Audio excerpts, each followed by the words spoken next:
गुटखा मेरी जिंदगी है, मेरा जिगर का टुकड़ा है गुटखा। अगर किसी दिन मुझे गुटखा खाने को नहीं मिलता तो मेरी जान निकल जाती है। गुटखा मेरा जिगरी यार है। अच्छा, इतना प्यार करते हो गुटखा से?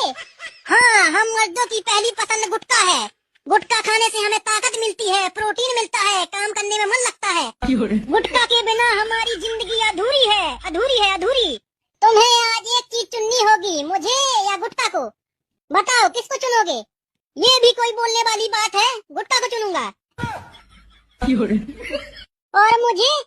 तू बेवफा हो सकती है, तू धोखेबाज हो सकती है, लेकिन गुटखा कभी धोखेबाज नहीं हो सकता। पुड़िया फाड़ो, मिलाओ और खाओ। अच्छा, गुटखा से इतना प्यार है। ठीक है, तो मैं जाती हूँ अपने मायके। अरे तू कल जाती हो तो आज चली जा, लेकिन मैं गुटखा खाना नहीं छोड़ूंगा, नहीं छोड़ूंगा, नहीं छोड़ूंगा। अगर कोई मेरे गुटके के बीच आया तो लाशें बिक जाएंगी, लाशें। गुटखा